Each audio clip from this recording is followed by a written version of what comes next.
Hi folks, it's Jay. I discovered a secret garden that completely defied my imagination. Concealed on a sleepy suburban street, a couple built an infinite world on a small footprint. It boggled my mind that something like this could exist, and not in a place far away, but right around the corner. I couldn't help but wonder how many secrets are there hidden behind those seemingly ordinary suburban homes. Maybe next door, or maybe just a few streets away. However, as I uncovered the stories woven into this hidden garden, I began to see it is love and dedication that made all the difference. What we sow in our own backyard will one day grow into something far greater than we ever imagined. This is the garden created by Barb and Dave, over 50 years of marriage. I am with the gardener, Barb here. Can you say a quick hi to us? Good morning. Welcome to our garden. Can we take a look at your garden? We would be thrilled. I will follow you. We thought we would start a little bit in the front here because our yard is basically a shade garden, and I have to plant some plants that like sun where I do get sun. And so over on this side of the house, we do have our daylilies and a couple of hydrangeas and the rhododendrons. My only yellow flower in the entire yard is this particular daylily, which is a double, and it happens to be Casey Jones, which is a preview as to what's going to transpire when we go into the backyard. Yeah, but this yellow really stands out. It is an others. outstanding daylily. I use lime green foliage to bring in that yellow component. Can we take a look at the other side of your front yard? Sure.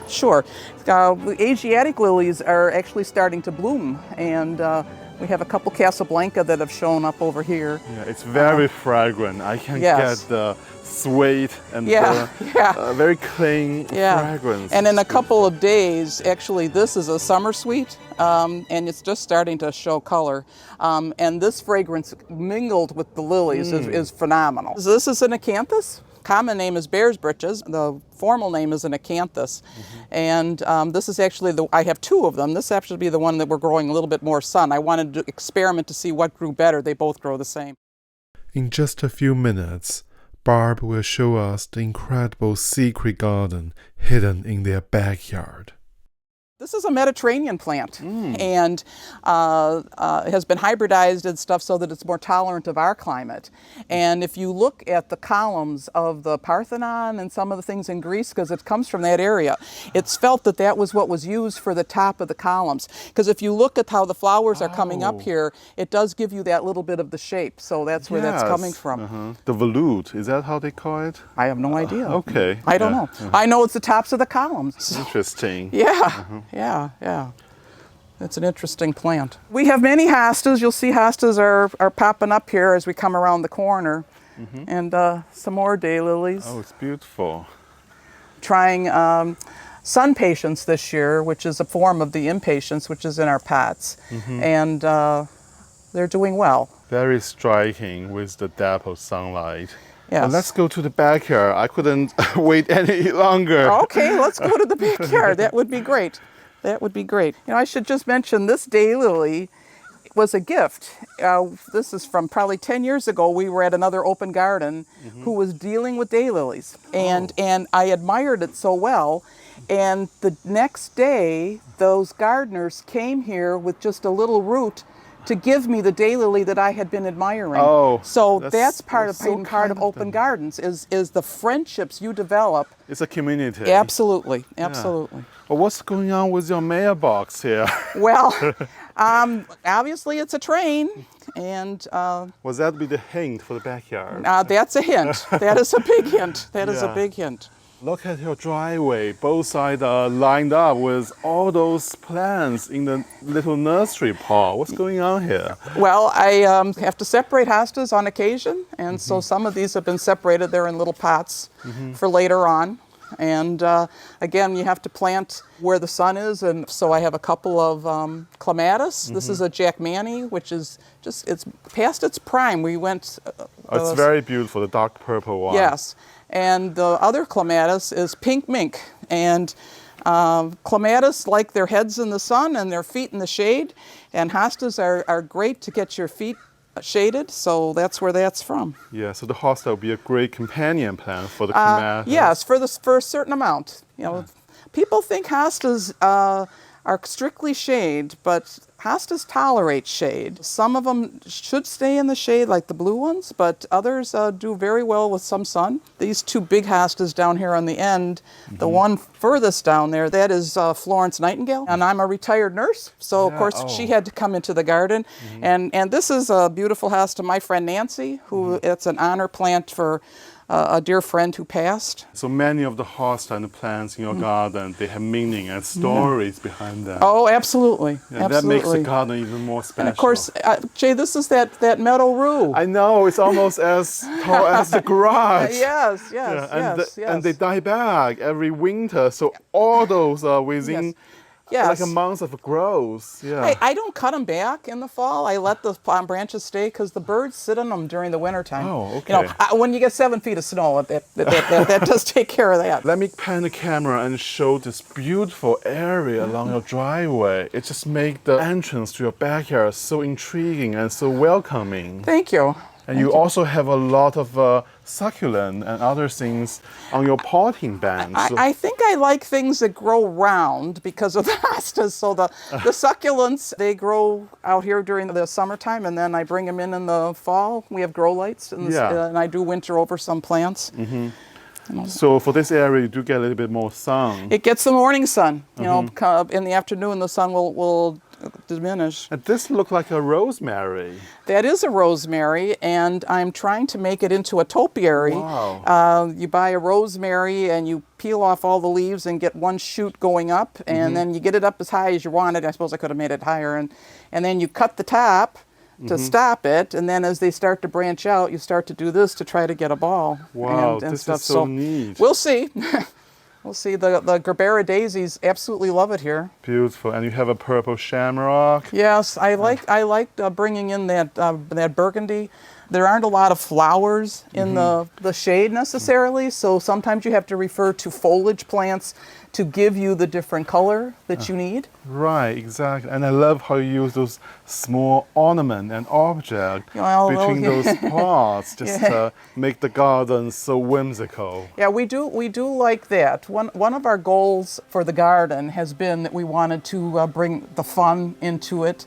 Certainly we want to encourage the children, because without the kids being involved with the garden, where are we going to be?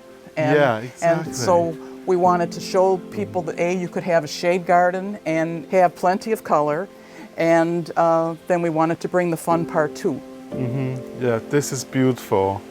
Thank you. A nice variety of different plants. Some are non-cold hard, you have to bring in. Some are right, the streptocarpus all go in for the winter, and they do fine. I'm visiting Barb and Dave's garden in the middle of July, and you are in Zone 6 too? We're in Zone 6, yes. They changed our zones. I don't know if I believe it or not. We certainly get a lot of snow.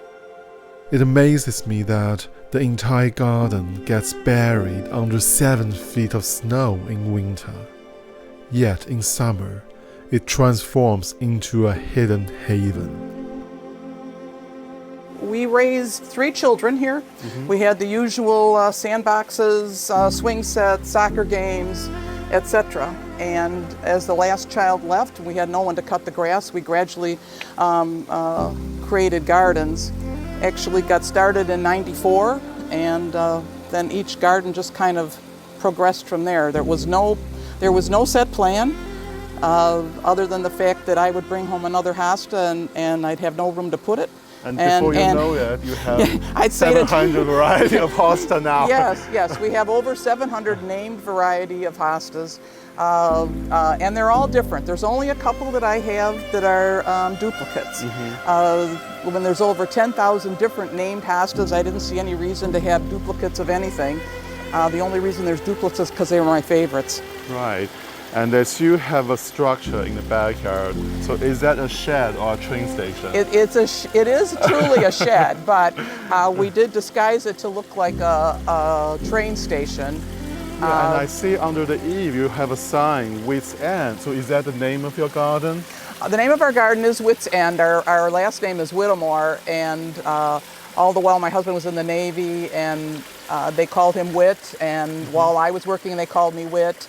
My son was in the Navy, they called him Whit, and several years ago I called my mom and I was talking to her about all the things I needed to get done in the garden, you know, the mulch, the weeding, blah, blah, blah, and I get all done, and as mothers do, she sat and listened, and when I got done she said, well, you're at your wit's end, aren't you? So that's the name of the garden, so it's Whit's End. I love the name of the garden and Thank the you. story behind that. Yeah. The trains and the miniature models are the interests of your husband, Dave. And we are with Dave here. Yes, yes. This is the chief engineer, and I'm going to hand off to him because this is his domain down here. Yes. Yeah. So can you tell us a little bit about your trains, models, and train stations? Well, the whole idea came when I was a little kid, and it's a Walt Disney book called Donald Duck's Toy Train. And if anybody's ever read Donald Duck's Toy Train, they're gonna want to build an outdoor railroad. Most of my life, I tried different ways of having my railroads run, and finally we came up with a compromise where I could move it outside, and be part of the garden now. and it's part of the garden. Yeah. So you have three sets of rails. Yes. The this one right here is actually an indoor train that we just bring outside for garden walk. It's an O and 30 gauge, which is O scale narrow gauge that runs on HO scale track for those that are interested. But these details, you know, it's not designed to be an outside train, so these details are just set up on days of garden walk. Right. And you have a lot of miniature plants with the very fine texture foliage and Yes. also herb for this area. They provide the right proportion to Yes. the whole model Yeah, setup. the idea is everything is in scale. Plants are all either true dwarfs or miniatures. Anything that gets too big for its britches gets moved out. And so we try to keep everything in scale. It's very nice. But some of those are annual. Some are annuals, yes. The interesting thing back here is we've kind of created a microclimate. Oh, Things that shouldn't survive over the winter do survive over the winter. And we're happy about that. yeah. So some of those cold hardy shrub or plants, they stay here Oh, year yeah. round. Yeah. Everything that's planted in the ground stays year round. If it's in a pot, it may go in the garage, or it may try to survive out here for the winter. Not everything survives, but a lot of it does. Let's go over there, take a look at this larger train set, just to give the scale. This is about 20 by 20 size, 20 feet by... Yeah. Oh, this is very impressive. And all those plants, they're real plant material. This is all real plant material. There's only a couple artificial things sticking up here, and you can tell them very easily. But this is considered G scale, which is ½ inch to the foot. You have the whole setup running for the open gardens. Yes. And I'm sure a lot of the visitors will be thrilled and surprised. We've had visitors from 6 months to over 100, and we had a couple people over 100 that just parked their wheelchairs beside the train and watched it go for a good half hour, 45 minutes. Took them back to wherever they wanted to go. The trees and the foliage on here, you know, are dwarfs and miniatures, and we keep them in scale. You know, the really nice thing about hostas is they do come in miniature, and some of these hostas have been on this layout for 12 years now. Wow. And they're no bigger than 6 inches around. They have this very delicate shape, and it's so interesting. Let me pan the camera very slowly. Yeah. As you have in a small pot, have this tiny lime green. Those are seedlings for Hosta. Yep, those are seedlings. Excellent. And I noticed you have a few houses in your train setup. What's the story behind those The houses all have a story. The blue house over here is Barb and I sitting on the porch with our 2 dogs. Maggie, who is The white one? West Highland White Terrier. And Molly, who's no longer with us, was a Scottie. And the first season we ran the train was the year our son got out of the Navy. So he's coming home from the Navy with his sea bag to join us, and he's been a big help in helping to run the trains. Yes. And this house down here is my daughter's house, and her 3 kids and her husband and friends and everybody else. And it's kind of like the neighborhood hangout. This is so interesting. And where did you find all those models that would match the house? Well, you know, I've been a collector for a lot of years. Dave, what is this one, the green one? Okay, the green one is our son Greg. Greg's house with his wife Emily and their daughter Margot, who is our youngest granddaughter. It's just so sweet. Yeah, it's Emily's a little upset that she's a blonde on stage here because she's not naturally a blonde. Let me get a closer look. It's very delicate, so you have so many details in the garden. It's all about detail. Yeah, and you make the garden so interesting. And I'm sure for visitors, for those who had the opportunity to visit your garden multiple times, they notice new things. Every time I set it up somewhat differently. Different people will be in the station waiting to leave on the train. You have Whit's End Garden, the sign under the eave in a train station. That's a stop. As I gazed at Dave's intricate miniature model sets, I began to realize that life's journey is never really about the destination, or even the sceneries we pass along the way. What truly matters are the companions who travel with us, the shared moments that turn our ordinary paths into something extraordinary.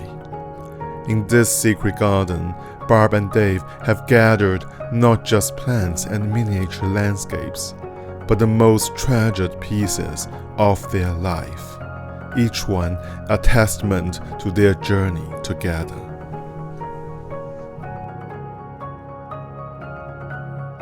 Gas station, and there's the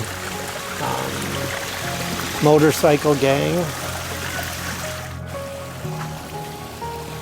Yeah, this is kind of a point of interest. It's a good place to display a lot of my car collection. Yes, very, very neat. And up top on the shelf up here is the motorcycle crowd that comes in for special events. They're all happy to be here. Yeah. And the beer maiden's trying to serve them, but she's running behind. Then down here we have the West Side Grill, which really is a building that I could put a lot of people and cars around. That's beautiful. The next house is my son Jeff's house, and Jeff and Kelly are away, but the boys are home, and Ben and Alan are on the porch.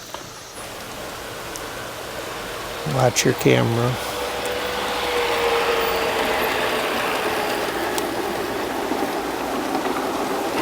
Then up top here in the back, we have the campground.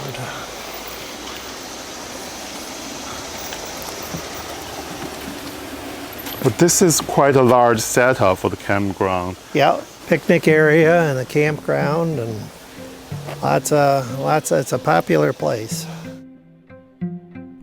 The centerpiece of the backyard is a garden shed designed like a train station. More than just an eye-catching feature, it ties the entire garden together. Even more intriguing, it houses a collection of treasures from bygone eras, each with its own story to tell. Dave, can you tell us a little bit about your train station, the shed? Well, the shed started out as a Dura shed. And in about 2013, 2012, we raised the roof and put the overhang in, which allowed us to change the appearance and add the bay window and the ticket window. And, Yes. And you store all the models, the trains in the shed. everything, and a lot of garden stuff. It's not just. Yeah, let me show the window a little bit. I didn't clean inside there. Gonna catch me in my all my stuff out. Surrounding the train station, I noticed a collection of fascinating signages from the past.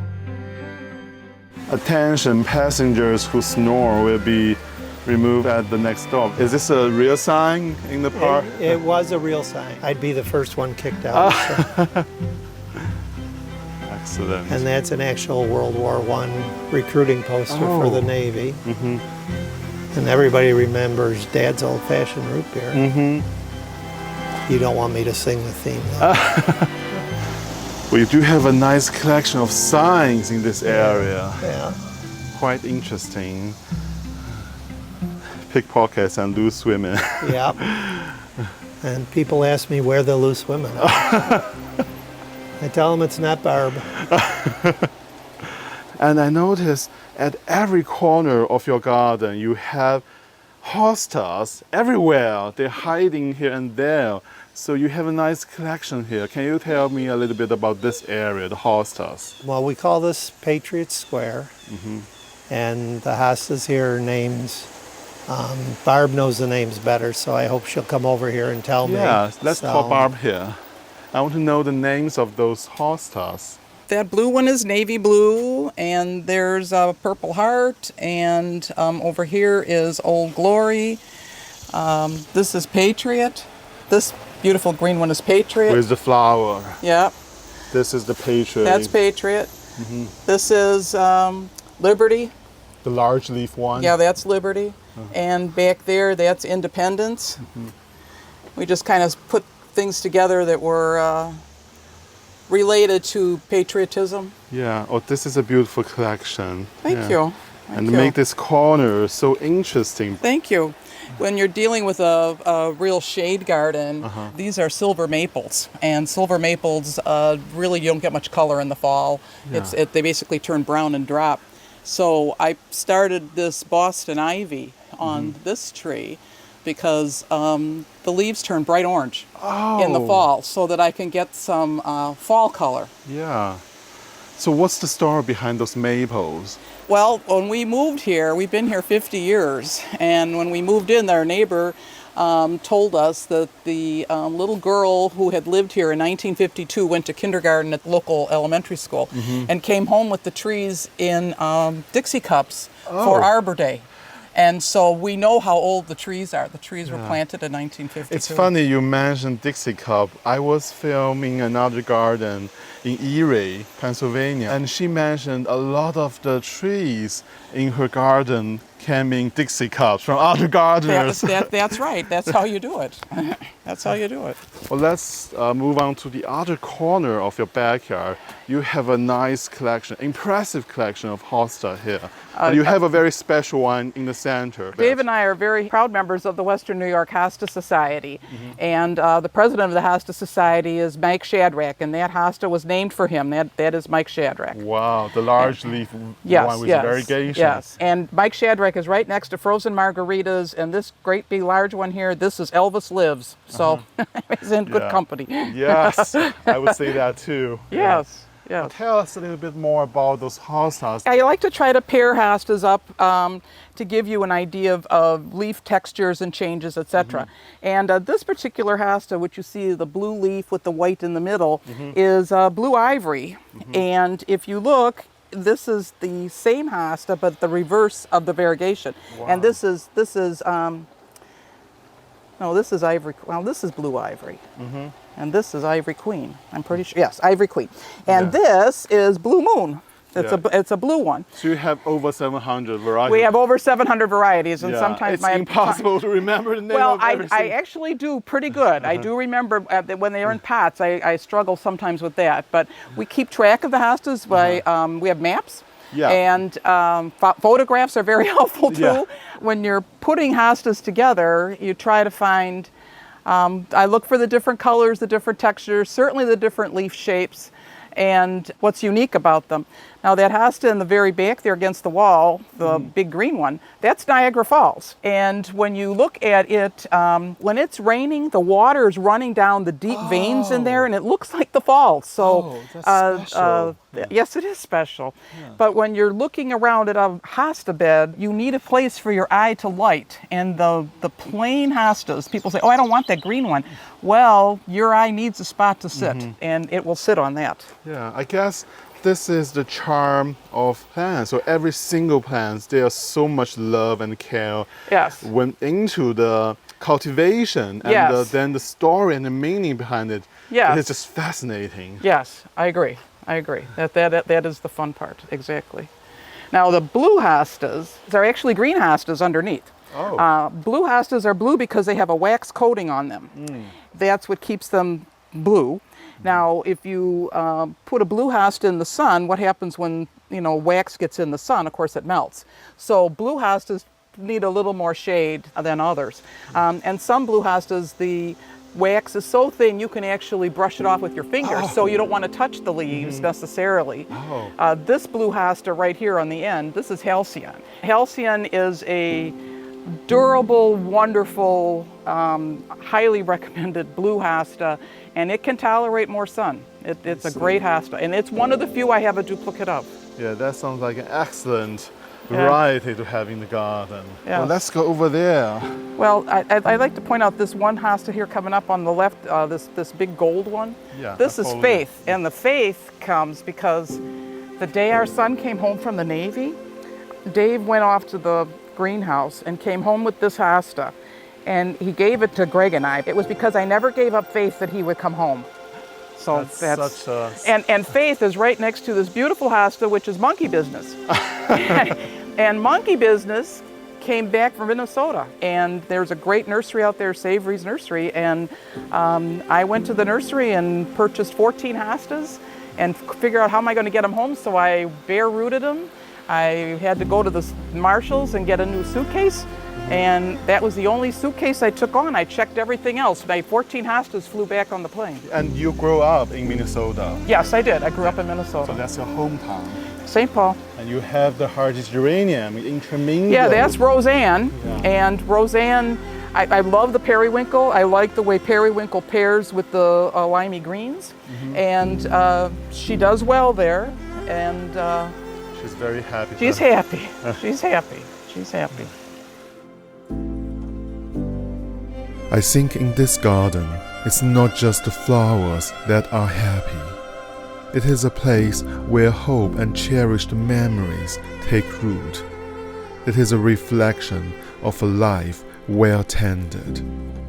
A garden becomes a source of joy not merely because of its beauty, but the love and care we pour into it. You have another very impressive, majestic looking bear's breeches. Acanthus? Yes, that was actually the first acanthus that I planted. Got a baby and put it in the front, and just to see what would happen, but they do equally well. So they're pretty adaptable to the sun. Yeah, well, you would think growing in the Mediterranean it would be more of a sun plant, but it gets late afternoon sun. So, but it's doing fine. It's very doing striking. fine. That's a smoke tree right behind it, but we grow it mainly for the foliage. It's never smoked for me. I think it needs more sun. Yeah. It gets the really bright red new foliage. I see. The big plant on the top up there is a climbing hydrangea. I think our neighbors get most of the flowers because the sun's on that side. Take a closer look at the beautiful fountain over there. Oh, thank you. This is such a beautiful corner of the garden. And with the mirror providing a little bit of a reflection. When the visitors come, we've had a lot of people say to us, well, isn't it nice that your neighbors let you put a window in the fence? And no, now look in there, you can see yourself. You never know when you're going to find something for the garden. And I actually walked into a Christmas shop and found these mirrors were on clearance. And I knew immediately that they would go well in the garden, and that's where they ended up. Yeah, they create a sense of illusion and intrigue in the garden. Just like Barb said, when you look into a garden, you see yourself. And it's not just about the memories from the past. It is also about the future. You don't have a single blade of grass. No, there's no grass back here at all. There's no grass. There's no So the grass. entire backyard is garden space. Right. And you mentioned it looked very, very different in the winter and spring. But they're all being perennials, except for the trees here. It's all just bare ground. Yeah. So the transformation within a few weeks Yes. in late spring, early summer Yes. must be shocking. Spring is fun. I'm out here making sure that all my friends came back, and there they are. So when do you start working in your garden in the early season? As April? soon as we can, we get out here as far as trying to get the leaves and stuff out. I see. You always have the debate, should you cut your hostas off or not? I tend to leave them if I can, and because they pull off real easy in the spring, because you're already cleaning up in the spring. So I heard people are debating whether to cut the flower off from the hosta. What's the Well, soft the original name for a hosta was a plantain lily, and so they do have some lily characteristics. The big debate is, should you cut them or not? First of all, I don't cut them. The hummingbirds and the bees absolutely love them. You can see different flowers on the hostas. The breeders are breeding them for the flowers completely, and I have one in the front yard that actually gets great big, huge. They're 3 inches big, double. It's Aphrodite. So you never know. And hostas, that's how they make seeds, through their flowers. Now some hostas are sterile. You just have to kind of watch. But every year I pick a couple hostas out that I decided, well, I'm just going to see what kind of seeds they may have as far as babies. We'll show you some later, but I'll know who the pod parent is, the mother, basically. I will not know who the bees have been visiting. Right. So it could be anybody, could be the dad. Yeah, but this is the joy of horticulture. You experiment with different things, let things go to seed, and that is how hybridize were discovered. Yes, I'm not a hybridizer by any stretch, but I do enjoy kind of dabbling around in it. Anybody that's gardened for a little while knows that everything in the garden is an experiment. Yes. This giant hosta is called Guardian Angel because I had a dear friend who lost her battle with ovarian cancer. So it's a tribute hosta. It's a very interesting blue hosta in that early in the spring it comes with very variegated leaves. You can kind of see a little here. Yes. But her new growth comes in and it's more blue type of thing. And interesting, because not all hostas have purple flowers. So I left these up for you because these are white flowers. A lot of blue ones have the white flowers. Over here, I have a hosta growing. I'm actually going to collect those seeds because with the very purple flower. But the very purple flower because. That's special. Just to see if we can get that purple flower. And look how tall the scapes are. Yeah. You never know. The people who do the hybridization where they're actually using a paintbrush in their pollen and they know what crosses they've made and very this kind of stuff. controlled Oh setup. my! I mean, God love Like them a all. lab. You know, God love them all.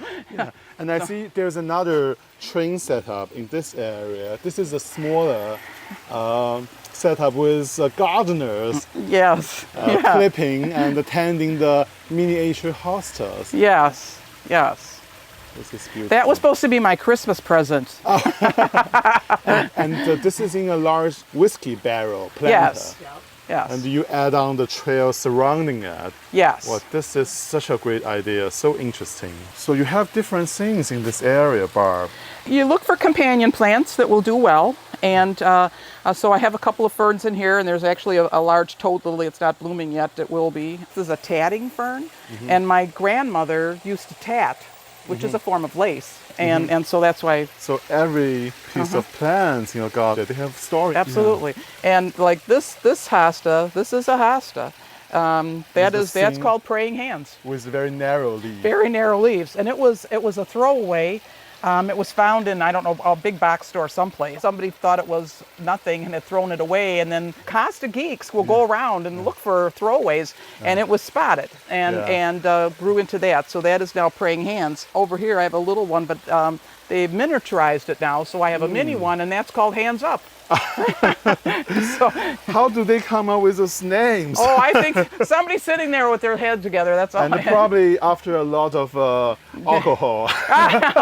Well, that could be too. I do have Appletini and Azuretini and all these. And this is a juniper you have here. Yep, that's a juniper that was originally planted in 1994 when we built this retaining wall. That was our first start with the garden. And it is in part sun, part shade. It does very well here. Okay. I have to prune it back on occasion and stuff, but it likes its spot, and it's an old timer, so it's going to stay. And it provides a very different texture. Yes. And well, it also gives me a tiny bit of winter interest because, as we said, everything goes to the ground, so to speak, for winter. You have a very beautiful structure by this huge maple. So what is this? Well, this structure used to be our hot tub. And we found that we were spending more time in the garden than we were in the hot tub. So several years ago, we learned how to make screens, and we made it into this. It's basically a screen house.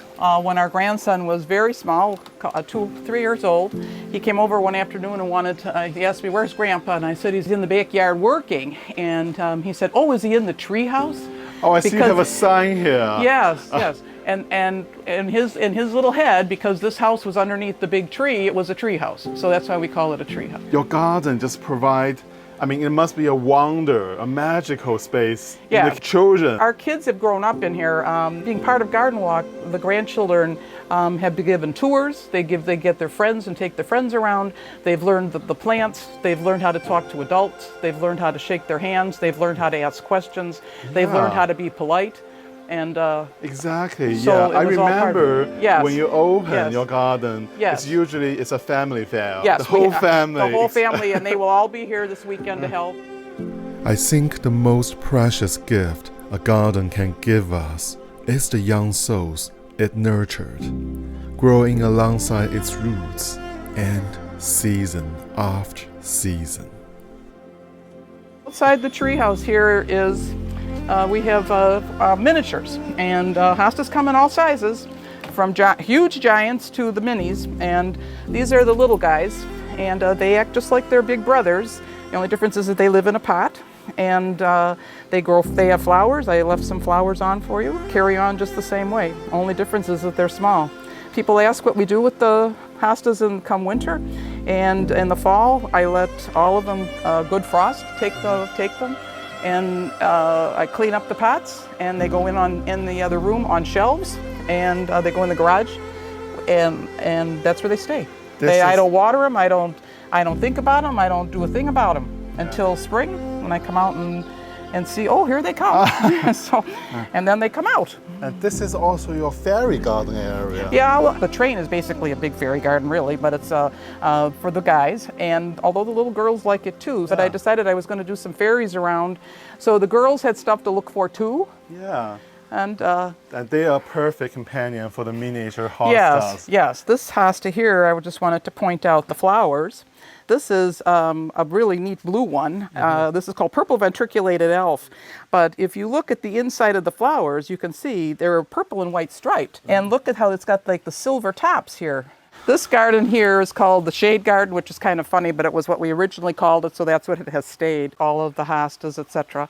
And then over here, we built on the side of the house here. But you have is that a cherry, weeping cherry? Yes, that is a weeping cherry tree, and of course weeping cherries bloom very, very early, so they're done. It's kind of a Japanese beetle magnet, and I leave it like that because this is my target plant, and I let the beetles go so that they will leave my other plants alone. You have a lot of colorful annual.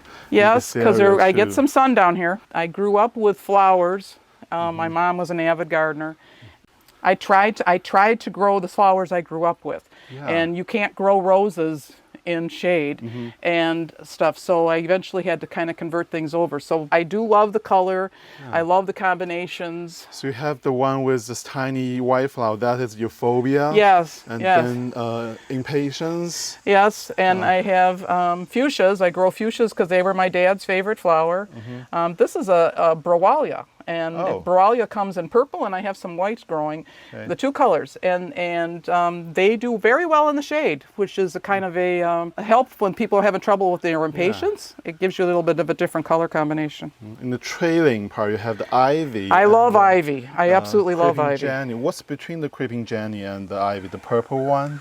The purple one, this is Blue Moon. I know that. You'll have to think of it. Transcendia. I'll have to think. I have to remember. I don't. So it is also a type of annual. Oh yeah, these are annuals. Absolutely. Is this a miniature hardy geranium? No, it's not. These are actually plants that they grow. They're supposed to be for fairy gardens. These I winter over.